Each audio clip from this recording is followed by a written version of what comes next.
25শে December বাংলাদেশের আপসহীন নেত্রী জননেত্রী বেগম খালেদা জিয়ার সন্তান, সুযোগ্য সন্তান, বাংলাদেশে ফিরবে জিয়াউর রহমানের সন্তান। ওগো আমার ভাইয়েরা, আমরা চাই জিয়াউর রহমান দেশে ফিরে আসুক এবং একজন পুরুষ হিসাবে দেশের রাজনীতিতে নেতৃত্ব দিক। এবং বেগম জিয়া যেমন ইসলামের জন্য সফট কর্নার ছিল, তার কাছে ইসলামের সফট কর্নার ছিল। শহীদ প্রেসিডেন্ট জিয়াউর রহমান যেমন সংবিধানে বিসমিল্লাহ স্থাপন করেছেন, শুধু তাই নয়, ইসলামী মূল্যবোধে বিশ্বাস এটাকে ধারণ করে যিনি রাজনীতি করেছেন, আমরা চাই এমন ইসলামী মূল্যবোধে বিশ্বাসী রাজনীতি তিনি করবেন। এবং বাংলাদেশে যেমন করে বেগম খালেদা জিয়া আলেমদেরকে গুরুত্ব দিয়েছেন, আলেমদের পক্ষে কথা বলেছেন, তাদেরকে মন্ত্রী করেছেন, এমনকি তাদের ফাঁসির বিরুদ্ধে সোচ্চার কণ্ঠ ছিলেন, তারেক রহমানও এমন কিছু করবেন, এটাই জাতির প্রত্যাশা। ঠিক না ঠিক? কিন্তু প্রথম আলু চাই অন্য। প্রথম আলু বলিয়েছে যে সে তারেক রহমান দেশে এসে যেন সবাইকে নিয়ে একসাথে চলে এবং যেন মিডিয়ার ব্যাপারে সচেতন থাকে। তার মানে যেন প্রথম আলু সেদ্ধ না করা হয়, যেন এইগুলোতে একটু খেয়াল রাখা হয়। ঠিক না বেঠে? তোমরা নিউজ করবা উল্টো পাল্টা, আমরা নিউজে হামলা, আমরা সাংবাদিকদের উপরে হামলা, আমরা সংবাদ মাধ্যমের উপরে হামলা, চ্যানেলে হামলা, এগুলো পছন্দ করি? আমরা এইগুলো পছন্দ করি না। কিন্তু এই রাজনীতি চালু করেছিল আমার দৈনিক সংগ্রামের সম্পাদক আবুল আসাদের দাড়ি ধরে টান দেওয়া হয়েছিল, নয়া দিগন্তে আগুন লাগানো হয়েছিল। তখন কি মনে ছিল না ওরাও সাংবাদিক এবং এরাও সংবাদপত্র প্রকাশ করে? দিগন্ত টিভি বন্ধ করা হলো, ইসলামিক টিভি বন্ধ করা হয়েছে না হয় নাই? আজ পর্যন্ত দিগন্ত টিভির সম্প্রচার আর করতে দেওয়া হলো না, ইসলামিক টিভিটা চললো না, পিস টিভিটা বাংলাদেশ থেকে বন্ধ করে দেওয়া হলো। কি এমন অপরাধ? এই মিডিয়াগুলোর স্বাধীনতার দরকার ছিল না? আমরা চাই যেহেতু আগে জিয়াউর রহমান বেগম খালেদা জিয়া ক্ষমতায় থাকতে এই চ্যানেলগুলো ছিল, তারেক রহমান দেশে আসার পরে যেন এই চ্যানেলগুলো চালু করে দেন, তারেক রহমান যেন সুস্থ রাজনীতির পথে মানুষদেরকে এগিয়ে নেন। আমরা দোয়া করি আল্লাহ রাব্বুল আলামিন যেন দেশের জন্য, ইসলামের জন্য কবুল করে নেন, বলেন আমিন। কিন্তু যদি কোনো ষড়যন্ত্রে পা দেন, যদি কোনো ফাঁদে পা দেন, তাইলে এই জাতির কপালে দুঃখ আছে না নাই? এই জাতি বড্ড বিপদে পড়ে যাবে রে। এই জাতি জুলাই আন্দোলন করে যে জুলাইটা এনেছে, জান দেব জুলাই দেব না, এই স্লোগানকে বুকে ধারণ করে আমার মুগ্ধ আবু সাইদ, আমার শান্ত, তাদের রক্ত, ওসমান হাদির রক্তের মূল্যায়ন করে বাংলাদেশে রাজনীতি করবে, এটাই প্রত্যাশা এবং এটাই আমরা তার কাছে প্রত্যাশা করি। বলেন ঠিক না বে ঠিক? অনেকেই স্লোগান দেয়, নেতা তুমি এগিয়ে চলো, আমরা আছি তোমার সাথে। আমার নেতার চরিত্র ফুলের মতো পবিত্র, নামাজ পড়ে না একক তো, হুকো টানে পাঁচক্ত। এমন আছে না নাই? নেতা তুমি যে ঠাই, আমরা আছি সে ঠাই। নেতা এবার নির্বাচিত হয়ে ঢাকা শহরে ফ্ল্যাট পেয়ে 10 তলার উপরে, এইবার স্লোগান দেয় নেতা থাকে 10 তলায়, আমি এখন গাছতলায়। ঠিক না বেঠে? এই জন্য প্রতিটা মানুষের নিরাপত্তার দরকার আছে না নাই? আমার ওসমান হাদি ভাই বলেছে, আমরা শত্রুর জন্য ইনসাফ চাই। বলেছে না বলে নাই? বলেছে আমাদের শত্রুর জন্য আমরা ন্যায় বিচার চাই, আমাদের শত্রু যারা তাদের জন্য আমরা ইনসাফ চাই। এই জন্য আমরা বলতে চাই, এইভাবে রাজপথে যারা গুপ্ত হত্যা চালাচ্ছেন, মাথায় রাখবেন, আপনি 18 কোটি মানুষকে গুপ্ত হত্যা করে শেষ করতে পারবেন? আপনি মারবেন, আবার বিপ্লবী তৈরি হবে, আবার মারবেন, আবার বিপ্লবী তৈরি হবে। ওই তিতুমিরের বাঁশের কেল্লা ভেঙে মনে করেছিল যে এই বাঁশের কেল্লা ভাঙলাম, তিতুমিরকে শহীদ করলাম, আর মনে হয় কোনো কেল্লা গড়ে উঠবে না। কিন্তু যুগে যুগে বিপ্লবীরা কেল্লা তৈরি করেছে এবং এই যে জুলাই আন্দোলনে দেখিয়ে দিয়েছে, আমাদের এই কেল্লা গড়ার কাজ চলমান থাকবে। তিতুমিরকে শেষ করা গেছে, কিন্তু তিতুমিরের উত্তরসূরিদের শেষ করা যায় যাই নাই। ও আমার ভাইয়েরা, এমনি ভাবে যারা যায় করুক না কেন, ইসলামকে মুছে দিতে পারবে না। ওরা যদি মনে করে ইসলামকে মুছে দেবে, বরং তারা ইতিহাস থেকে মুছে। এমপিরা সব কোথায় গেল? মন্ত্রীরা সব কোথায় গেল? কোথায় কাদের কাকা? তাদের সারা দেশটা এখন লাগে ফাঁকা ফাঁকা। পালাবো না, পালাবে না, পালাবে না, যাই না তবু দেখা। পালাবে না, পালাবে না, যাই না তবু দেখা। তাদের সারা দেশটা এখন লাগে ফাঁকা ফাঁকা, ওদের সারা দেশটা এখন লাগে ফাঁকা ফাঁকা। আইন মন্ত্রী আটকে গেল আইনেরই ফাঁকে, দাড়ি সারা দরবেশের ভণ্ড ভণ্ড লাগে। শুনছি কত নেতা নেত্রী খাইতেছে ভাই ডান্ডা, বিচারপতি কালামানিকের ফাটিয়েছে আন্ডা। পলকেরই ঝলক গেল, পলকেরই ঝলক গেল থামিয়ে নেটের চাকা। তাদের সারা দেশটা এখন লাগে ফাঁকা। ঠিক না ভাই? ঠিক। তারা চেয়েছিল আলেমদের ফাঁকা করে দেবে, তারা চেয়েছিল দাড়িওয়ালা টুপিওয়ালাদের ফাঁকা করবে, তারা চেয়েছিল মসজিদ ফাঁকা করবে, মাদ্রাসা ফাঁকা করবে, তাফসির মাহফিল ফাঁকা করবে। কিন্তু না না, আমার আল্লাহ রাব্বুল আলামিন দাড়িওয়ালা টুপিওয়ালাদের হাতে আবার নেতৃত্ব দিয়েছে না দেয় নাই? দিয়েছেন। আরো পাকাপোক্ত ভাবে আজ হোক কাল হোক দাড়িওয়ালা টুপিওয়ালারা আসবে। তারেক রহমান দেশে আসতেছেন, নমিনেশন মনে করেন মোটামুটি সেটেল হয়ে গেছে। কেশবপুর বা অন্য জায়গায় যে পাওয়ার কথা ধরেন সে পায় নাই। এখন তারেক রহমান এসে যদি বলে ওইটা না, বরং যে পায় নাই বঞ্চিত লোকটারে যদি ডাকে, তুমি ঢাকায় আসো, তোমার সাথে আমার কথা আছে, আমি তোমার উপরে সন্তুষ্ট, আর তুমিও আনন্দ চিত্তেই আমার কাছে এসো, মনে মনে তুমি খুশি মনেই এসো, কোনো অসুবিধা নাই। আর যাওয়ার পরে যদি নমিনেশন পেপার ধরাই দিয়ে বলে তুমি ধানের শীষের যে 300 লোক তাদের কাতারে সামিল হয়ে যাও, আর এমপি হয়ে এসে সংসদে দাখিল হয়ে যাওয়া, এমন কথা যদি কারোর ঢাকায় নিয়ে যেয়ে বলে বিএনপির লোক, বলেন তার মতো খুশি আর কেউ কি থাকবে? কথা কয় না? এটা কি চূড়ান্ত সফলতা? এটা তো চূড়ান্ত সফলতা নয়। আচ্ছা, বিএনপি দিয়ে বললাম, অনেকেই বলবে হুজুর আমাদের দিয়ে কেন বললেন? ধরে নেন যে জামাতের লোক, জামাতেরও যদি কাউকে ডাক্তার শফিকুর রহমান ডেকে নেয়, আর যদি বলে মুক্তার সাহেব না, আমি দাড়ি পাল্লাটা তোমার হাতে দিতে চাই, কারণ আমি তোমার পরে সন্তুষ্ট, তুমিও সন্তুষ্ট থাকো, আর তুমি অন্য যারা দাড়ি পাল্লা পেয়েছে ওদের কাতারে সামিল হয়ে যাও, আর প্রবেশ করবা জাতীয় সংসদে। এইটা পাওয়ার পরে কি জামাতের লোকও খুশি হবে না অখুশি হবে? খুশি হবে না অখুশি হবে? খুশি হবে অবশ্যই। এটা মানবীয় দুর্বলতা, এটা আমাদের কি মানবীয় দুর্বলতা, এটা থাকবেই আমার মনের মধ্যে। আপনার মনে হয় যে আমার মনের মধ্যে আরো বিয়ে করতে মন চায় না, আপনার তাই মনে হয়? এটা মেয়ে মানুষ দেখলে আমার ভাল লাগে না, আপনার তাই মনে হয়? এটা স্বাভাবিক, এটাই মানবীয় দুর্বলতা। এই জন্যই জামাতের হোক, দাঁড়িপাল্লার হোক, হেফাজতের হোক, যারে প্রার্থী করি দেবে ওর মনে মনে যদিও বলবে এটা আমি চাইনি, তার মনের মধ্যে ভাল লাগলো। এটা বাস্তবতা ভাই। এটা যদি কেউ অস্বীকার করে, ওই যে আমাদের শায়েখ আহমদুল্লাহ সাহেবের কাছে প্রশ্ন করছিল যে আমরা তো ডাক্তারি পড়ি, তো ডাক্তারি পড়তে যে আমাদের মাঝে মাঝে মানে জোর করে মানে একটা মেয়ে একটা ছেলে দুইজনে একসাথে আমাদের ক্লাস করতে হয়, বা বিভিন্ন পরীক্ষা নিরীক্ষা বা বিভিন্ন রকম আমাদের ক্লাসের স্বার্থে একে অপরের সাথে সম্পর্ক করে আমাদের লেখাপড়াটা চালিয়ে নিতে হয়। কারণ ডাক্তার মেয়েদের অনেক বিষয় ছেলেরা জানার কথা না, ছেলেদের অনেক বিষয় মেয়েরা জানার কথা না। তো আমাদের মনের মধ্যে আসলে কোনো দোষ নেই, আমাদের মনের মধ্যে কিছুই হয় না, খালি আমরা ডাক্তারির জন্য আমরা এই ক্লাসটা করি, এতে কি আমাদের গুনাহ হবে? শায়েখ আহমদুল্লাহ হুজুর খুব সুন্দর করে বলেছিলেন, যদি আপনি আর একটা মেয়ে একসাথে ক্লাস করেন আর মনের মধ্যে যদি কিছু না হয়, আপনি যতই ডাক্তারি পড়েন আপনার কিন্তু আবার ডাক্তার দেখাইতে হবে।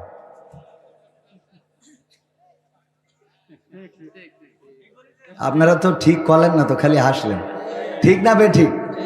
আমার কথা না, শায়েখ আহমদুল্লাহ হাফিজাহুল্লাহ উনি বলেছেন যে আপনার যদি একটা মেয়ের সাথে ক্লাস করেন আর এরপরেও কিছু মনে হয় না, তাহলে আপনার ডাক্তার দেখাতে হবে। আল্লাহ রাব্বুল আলামিন এমন করে আমাদের সৃষ্টি করে নাই যে কিছু মনে হবে না, অবশ্যই কিছু মনে হবে, ভালো লাগা তৈরি হবে। ও আমার ভাইয়েরা, যদি ঢাকায় ডাক্তার শফিকুর রহমান ডাকলে যদি মনটা ভালো হয়ে যায়, আমার ছোট বোন কয়েকদিন আগে আমাদের ডক্টর শফিকুল ইসলাম মাসুদ ভাই উনার বাউফলে একটা প্রোগ্রাম করলেন, সেই প্রোগ্রামে আমাকে অতিথি করেছেন, দাওয়াত করেছেন। এই দাওয়াতটা যখন আমার ছোট বোন জানতে পেরেছে, আমার ছোট বোন, আমার মা চোখের অশ্রু ফেলে কান্নাকাটি করেছে। আহারে, যদি আজকে আব্বা বেঁচে থাকতো কতটা খুশি হতো যে ডক্টর শফিকুল ইসলাম মাসুদ ভাইয়ের প্রোগ্রামে আমার ভাই কবির বিন সামাদ পারফরমেন্স করবে। ওগো আমার ভাইয়েরা, এইগুলো খুশির। আর আমাদের নেতা হলেন তিনি, যেই নেতা পরকালের ময়দানে আমরা যখন আদম আলাইহিস সালামের কাছে যাব, আদম আলাইহিস সালাম বলবেন আমি কিছু করতে পারবো না, আমার কিছু করার নাই, কারণ আমি ভুল করে আল্লাহ রাব্বুল আলামিনের হুকুম অমান্য করে গন্ধক ফল খেয়ে ফেলেছিলাম। তোমরা ছুটে চলে যাও মুসার কাছে। আমরা মুসা আলাইহিস সালামের কাছে যাব, বলবে আমার দ্বারা সম্ভব না, কারণ আমি এক থাপ্পড়ে বনি ইসরাইলদের একজনের মেরে ফেলেছিলাম, আল্লাহ না জানি খুনের দায়ে আমারে দাঁড় করায়। তোমরা বরং চলে যাও ইব্রাহিমের কাছে। আমরা ইব্রাহিম আলাইহিস সালামের কাছে যাব, বলবে আমিও কাজের মেলার দিন বলেছিলাম আমি অসুস্থ, কিন্তু আসলে আমি শারীরিকভাবে অসুস্থ ছিলাম না, আল্লাহ না জানি আমাকে মিথ্যাবাদীর বিচারের কাঠগড়ায় দাঁড় করিয়ে দেয়। আমার মানসিকভাবে আমি অসুস্থ ছিলাম, কিন্তু শারীরিকভাবে অসুস্থ ছিলাম না। এই জন্য আজকে আল্লাহর কাছে আমার বলার কিছু নাই, তোমরা চলে যাও ঈসার কাছে। আমরা দৌড় দেবো ঈসা আলাইহিস সালামের কাছে। ঈসা আলাইহিস সালাম বলবেন আমার দ্বারা সম্ভব না, কারণ আমার উম্মত যারা ছিল আমি ওদেরকে বলি নাই যে আমি রবের সন্তান, আমি বলি নাই আমি আল্লাহর পুত্র, আমার মা আল্লাহর স্ত্রী, এটা বলি নাই, নাউজুবিল্লাহ। কিন্তু আমার অনুসারীগণ তারা আল্লাহকে বানাইছে আমার পিতা, আমারে বানাইছে সন্তান, আর আমার মা মরিয়ম আলাইহিস সালামকে বানিয়েছে আল্লাহর স্ত্রী। না জানি আল্লাহ রাব্বুল আলামিন আজকে আমার অবস্থা কি করেন, যে তোমার উম্মতেরা কেন আমার ব্যাপারে এমন কথা বলেছে। আমি তোমাদের একটা সন্ধান দিয়ে দিই, তোমরা চলে যাও আখেরি জামানার পয়গম্বর হযরত মুহাম্মদ সাল্লাল্লাহু আলাইহি ওয়াসাল্লামের কাছে। আমরা যখন নবী মুহাম্মদ সাল্লাল্লাহু আলাইহি ওয়াসাল্লামের কাছে যাব, আল্লাহর নবী সিজদায় পড়ে থাকবেন, উম্মতি উম্মতি বলে কান্না করবেন। আল্লাহর নবীকে বলবো ওগো নবী, আজকে আপনি ছাড়া আমাদের তো দেখার মতো কেউ নাই, আপনি ছাড়া বাঁচানোর তো কেউ নাই। এই পরকালের ময়দানে আমাদের স্ত্রী আমাদের দেখে পালিয়ে যায়, আমার কলিজার টুকরা সন্তান আমারে দেখে পালায়, কলিজার টুকরা সন্তান যার জন্য হালাল হারাম বিবেচনা করি নাই গো নবী, ওই সন্তান আমারে দেখে পালায়। আমার পিতা, যেই পিতা, আপনাকে সিরকুটি জেলায় কিছু বলা হবে না, যে একটু ইমোশনালে চলে যাচ্ছে সেই কাটি করতে। ভাইরা আমার, ওই পরকালের ময়দানে আমরা আল্লাহর নবীকে বলবো ও নবী, এই পরকালের ময়দানে আমাদের জন্মদাতা পিতা আমাদের দেখে পালায়, আমাদের গর্ভধারিণী মা, যেই মা আমাদের শীতের রাতে নিজে ভিজা জায়গায় ঘুমিয়ে আমাদের শুকনা জায়গায় রাখতো, ওই মারে ডাক দিয়ে বললাম মা তুমি কি চিনছো নাকি আমি তোমার সন্তান? ও মা তুমি অভুক্ত থেকে আমারে খাইয়েছো গো মা। আমার মা বলল দুনিয়ায় আমার সন্তান ছিল এটা তো মনে পড়ে না বাবা, তুমি আমার কেউ না, দূর হও দূর হও, আমার তাই কি হবে আমি এটা জানি না। এই বলে মা জননী পার করে দিল। ওগো নবী এখন কি করব গো নবী?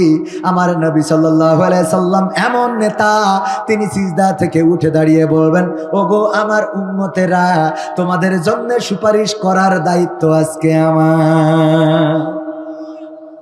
আমরা এমন নেতার অনুসরণ করি যেই নেতা ইন্তেকালের সময় শুধুমাত্র উম্মতের চিন্তায় পেরেশানি ছিলেন।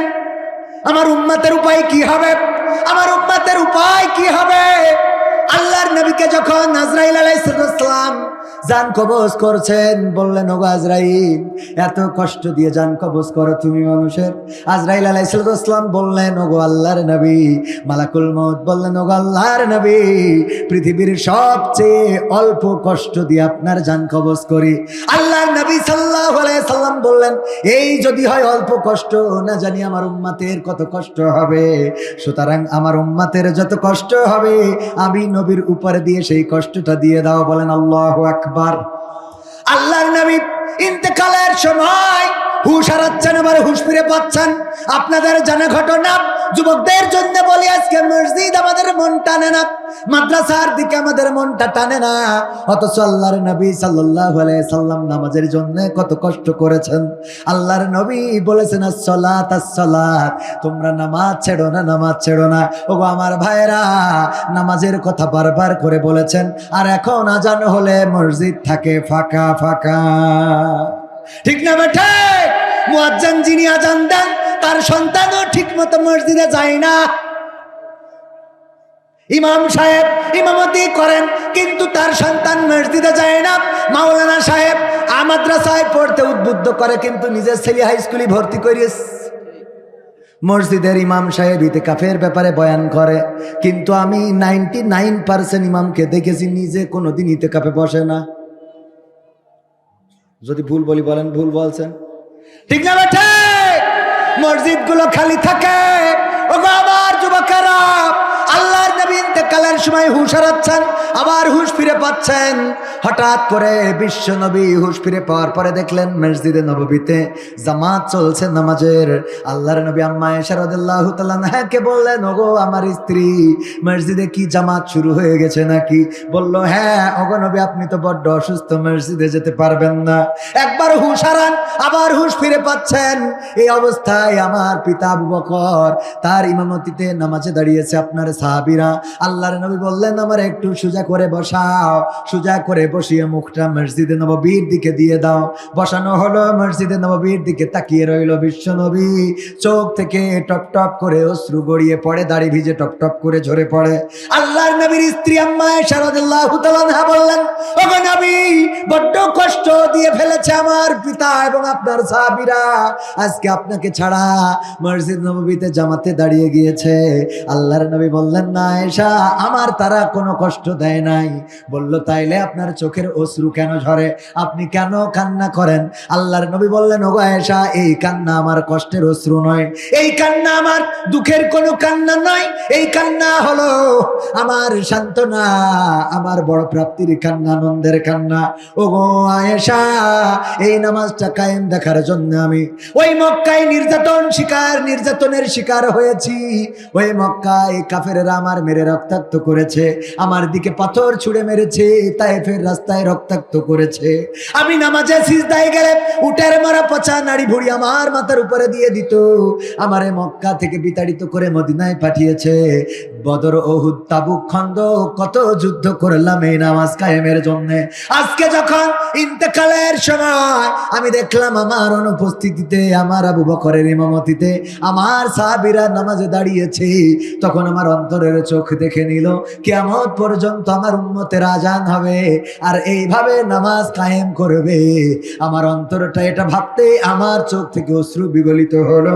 ওগো আয়েশা, এটা আমার কান্নার কোনো কষ্টের কোনো অশ্রু না, এটা হলো আমার আনন্দ অশ্রু। যেই নবী জামাত কায়েমটা দেখেছেন, সেই নামাজ আজ আমাদের আল্লাহর নবীর উম্মতেরা নামাজ ছেড়ে দিয়েছে। মসজিদে আজান দিয়ে পাওয়া যায় না, জুমার দিনে পাওয়া যায়। এমন মুসল্লি হওয়া যাবে না, সাপ্তাহিক মুসল্লি হইলে ফায়দা তেমন একটা পাওয়া যাবে না। 5 ওয়াক্ত নামাজ পড়ার দরকার আছে না নাই? সব দলেরই দেখা হলো, সব দলেরই দেখা হলো, কেমন করে চালায় দেশ। আগামীতে সাইজে দেখতে দাড়ি টুপির বাংলাদেশ, আগামীতে সাইজে দেখতে আল কোরআনের বাংলাদেশ। এমন নেতা সাইজে দেশে দুঃখ সবার বোঝে, গরিব দুঃখীর বাড়ি বাড়ি দুঃখ কষ্ট খোঁজে রে, দুঃখ কষ্ট খোঁজে। এমন নেতা চাই যে দেশে দুঃখ সবার বোঝে, গরিব দুঃখীর বাড়ি বাড়ি দুঃখ কষ্ট খোঁজে রে, দুঃখ কষ্ট খোঁজে। সব অধিকার ফিরিয়ে দিয়ে, সব অধিকার ফিরিয়ে দিয়ে আনবে দেশে খুশির লেশ। আগামীতে সাইজে দেখতে দাড়ি টুপির বাংলাদেশ, আগামীতে সাইজে দেখতে আল কোরআনের বাংলাদেশ। ভ্রান্ত মতে বাতিল পথে শান্তি খোঁজে যারা, রবের ভাষায় চোখ থাকিতে অন্ধ বধির তারা রে, অন্ধ বধির তারা। ভ্রান্ত মতে বাতিল পথে শান্তি খোঁজে যারা, রবের ভাষায় চোখ তাকিতে অন্ধ বধির তারা রে, অন্ধ বধির তারা। ভুলের পথে থাকলে অটল, ভুলের পথে থাকলে অটল, এহ পরকাল হবে শেষ। আগামীতে সাইজে দেখতে দাড়ি টুপির বাংলাদেশ, আগামীতে সাইজে দেখতে আল কোরআনের বাংলাদেশ। দুর্নীতি আর চাঁদাবাজি ভাই চলবে না এই দেশে, রুখে দিতে হবে তাদের আসলে ফ্যাসিস্ট বেশে রে, আসলে ফ্যাসিস্ট বেশে। দুর্নীতি আর চাঁদাবাজি ভাই চলবে না এই দেশে, রুখে দিতে হবে তাদের আসলে ফ্যাসিস্ট বেশে রে, আসলে ফ্যাসিস্ট বেশে। চললে আইন আল কোরআনের, চললে আইন আল কোরআনের, তবেই দেশটা চলবে বেশ। আগামীতে সাইজে দেখতে দাড়ি টুপির বাংলাদেশ, আগামীতে সাইজে দেখতে আল কোরআনের বাংলাদেশ। কত রকম দেখা হলো সব কিছু তো দেখা শেষ, আগামীতে সাইজে দেখতে দাড়ি টুপির বাংলাদেশ, আগামীতে সাইজে দেখতে আল কোরআনের বাংলাদেশ। আপনারা কি চান? কারা কারা চান হাত দেখতে চাই? লিল্লাহি তাকবীর। আল কোরআনের আলো, আল হাদিসের আলো, আমার নেতা তোমার নেতা, নারায়ে তাকবীর। ওগো আমার ভাইরা, আল্লাহর আইন যদি এই জমিনে কায়েম হয়, প্রতিটা মানুষ সুখে থাকবে। আমি বলি স্বাধীনতার 54 বছর পার হয়ে গেল, আপনার এই গ্রামে যদি গ্রাম্য ডাক্তার থাকে, আর কারো যদি কোনো রোগ হয়, রোগ হওয়ার পরে যদি গ্রামের ডাক্তার ডাকে, সে ওষুধ দেওয়ার পরেও যদি না কমে, এই ডাক্তার কি ধরে রাখে নাকি বলে যে অন্য জায়গায় নিয়ে যাও? কথা কয় না, বলে যে কেশবপুর নিয়ে যাও। কেশবপুরের ডাক্তার যদি পরীক্ষা নিরীক্ষা করে, চিকিৎসা করে, যদি দেখে যে না আমার দ্বারা সম্ভব না, তাইলে বলে আমার দিয়ে হবে না, তোমরা যশোরে নিয়ে যাও। যশোরের ডাক্তার যদি দেখে যে সিটি স্ক্যান মিসক্যান করলো, আজকে যেমন এএনসিপির আর এক নেতা, খুলনার নেতা সমন্বয়কারী, উনিও গুলি খেয়েছে, সিটি স্ক্যান করার পরে বলছে না নিরাপদ আছে, তেমন একটা সমস্যা নাই, আশঙ্কা মুক্ত আছে। ওগো আমার ভাইয়েরা, জানি না কোন কারণে গুলি খেয়েছে। পত্রিকায় এসেছে অন্য খবর, বলল পত্রিকার নিউজ হলো যে সে নাকি কোন তন্নি নামের কোন নারীর সাথে কোন বাড়িতে ছিল, কি যেন ব্যবসাটা বসা, ইয়াবা টিয়াবা, এইগুলো নিয়ে কেমনে কি হয়েছে না হয়েছে আল্লাহ ভালো জানে। কারণ পুলিশ সকালে বলে এক কথা, বিকেলে আবার আর এক রকম হয় না, হয় না? এই জন্য ওইটা নির্ভরযোগ্য মনে করছি না। কিন্তু আমরা মনে করি যদি কেউ অন্যায় করে, এইভাবে রাজপথে গুলি করে হত্যা করা, গুপ্ত হত্যা চালানো, এইগুলো আমাদের দেশকে স্বস্তিতে থাকতে দিবে?